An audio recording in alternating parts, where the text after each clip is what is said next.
નમસ્કાર મિત્રો, જો તમારે પણ ભુજ જેવા શહેરથી કચ્છમાં આવેલા એવા સફેદ રણ ફરવા જવું હોય તો આજના વિડીયોમાં હું તમને ભુજથી આ સફેદ રણ આપણે કેવી રીતે જવું જોઈએ એની સંપૂર્ણ માહિતી આજના અમારા આ વિડીયોમાં તમને આપી દઈશ. અને જો તમે અહીંયા સફેદ રણમાં આવો છો તો તમારે અહીંયા પરમિટ કેવી રીતે નીકાળવું જોઈશે એ પણ હું તમને આગળ વિડીયોમાં સંપૂર્ણ સમજાવી દઈશ, જેથી તમને આઈડિયા આવી શકે છે કે અહીંયા સફેદ રણ ફરવાનું અહીંયા એક વ્યક્તિનો કેટલો ટિકિટ ચાર્જ લાગે છે અને અહીંયા જે વ્હીકલ આપણે લઈ જઈએ છીએ કચ્છમાં એનું કેટલું ભાડું લાગે છે એ પણ જણાવીશ, જેથી તમે ઓછામાં ઓછા ખર્ચમાં આરામથી અહીંયા સફેદ રણ ફરવા આવવાનો પ્લાન બનાવી શકશો. અને વિડીયોને શરૂ કરતા પહેલા જો તમે હજી અમારા આ વિડીયોને એક લાઈક નથી કર્યું તો જલ્દીથી અમારા આ વિડીયોને એક લાઈક કરીને નીચેથી ચેનલને સબસ્ક્રાઇબ કરી નાખજો અને બાજુમાં આપેલી આ બેલ આઇકનને ઓન પણ કરી નાખજો, કેમ કે ઘણા બધા લોકો વિડીયો આખો જરૂર જોશે પરંતુ વિડીયોને એક લાઈક નથી કરતા. તમારું એક લાઈક અને એક સબસ્ક્રાઇબ અમને ઘણું બધું મોટિવેશન એ આવતું હોય છે, એટલે સૌપ્રથમ વિડીયોને લાઈક કરીને નીચેથી ચેનલને સબસ્ક્રાઇબ કરી નાખજો. અને જો તમે પણ કચ્છ ફરવા આવો છો અને જો તમારે કચ્છના એવા ભુજથી સફેદ રણ જવું હોય તો આજના આ વિડીયોમાં હું તમને બેસ્ટ ટ્રાન્સપોર્ટેશનની વાત કરીશ, જેમાં તમે સફર કરીને આરામથી કચ્છનો આ વ્હાઇટ રણ ફરવા આવી શકો છો. એમ તો તમે અહીંયા વ્હાઇટ રણ 3-4 રીતે આવી શકો છો. વાત કરું સૌ પ્રથમ, જો તમારે અહીંયા 2 વ્હીલર લઈને આવવું હોય તમને અહીંયા ભુજથી ઘણા બધા એવા 2 વ્હીલર રાઇડ પર મળી જશે, જેમાં તમે સફર કરીને આરામથી આખું વ્હાઇટ રણ, કાળો ડુંગર જેવી આ રૂટમાં ઘણી બધી એવી ફરવાલાયક જગ્યાઓ છે જે તમે અહીંયા ફરી શકો છો. પરંતુ જો તમે અહીંયા આ બાઇક રેન્ટ પર નથી લેતા અને જો તમે 2 લોકોથી વધારે લોકો હોવ તો જો તમારે અહીંયા GSRTC બસમાં સફર કરીને જો અહીંયા વ્હાઇટ રણ જવું હોય તો વાત કરું તો એના માટે તમારે સૌપ્રથમ ભુજના એવા બસ પોર્ટથી બસમાં સફર કરીને આવવું પડશે બિરંડિયારા, અને આ બિરંડિયારાથી તમે પર્સનલ વ્હીકલ કરીને કે ઓટો કરીને એ આરામથી અહીંયા વ્હાઇટ રણ ફરવા જઈ શકો છો. કેમ કે અહીંયા ભુજના બસ પોર્ટથી તમને ખાવડા જતી બસમાં તમારે સફર કરીને સૌપ્રથમ અહીંયા બિરંડિયાળા ઉતરવું પડશે. બિરંડિયાળા આ એ ભુજથી ટોટલ 50 કિલોમીટરના અંતર ઉપર જ આવેલું છે અને બિરંડિયાળાથી આ વ્હાઇટ રણ એ ટોટલ 35 કિલોમીટરના અંતર ઉપર જ આવેલું છે.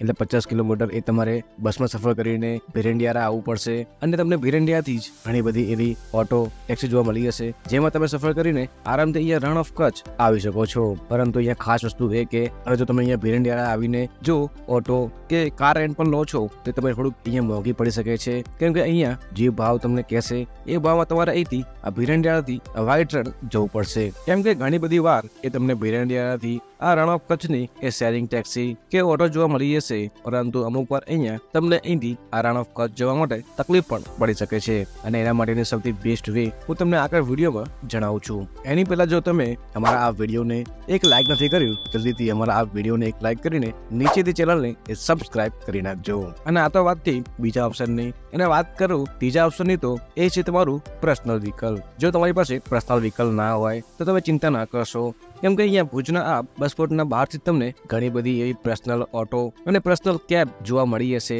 જેમાં તમે સફર કરીને કચ્છના આ વ્હાઇટ રણ ફરીને તમે પરત એ ભુજ પણ આવી શકશો.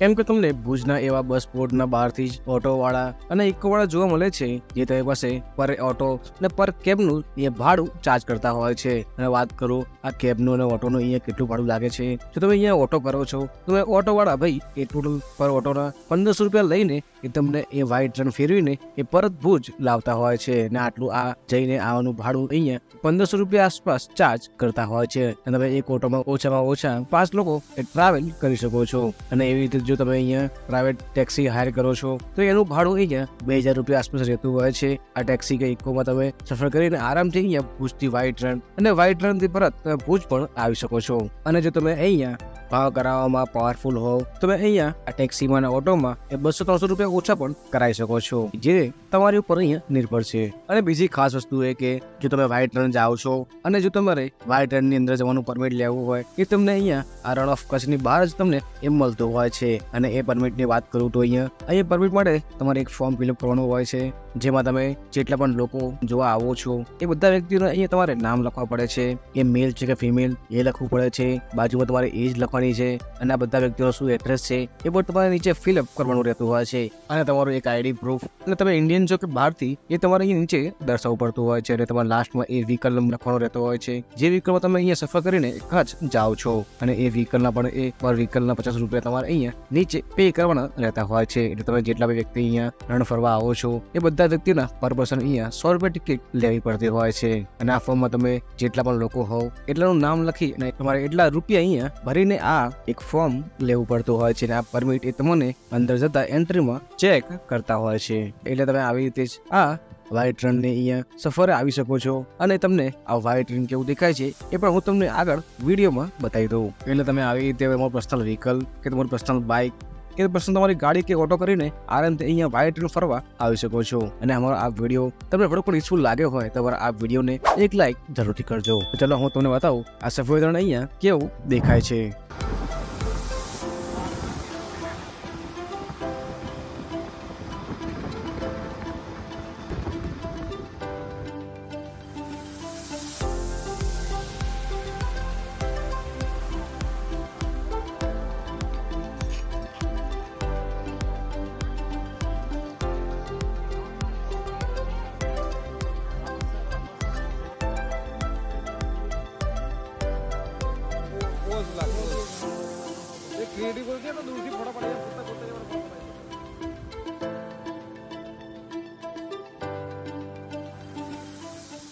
અને વિડીયો સારો લાગ્યો હોય તો વિડીયોને શેર કરી તમારા મિત્રોને જરૂરથી મોકલજો. મળીએ જવાના વિડીયોમાં. જય જય ગરવી ગુજરાત.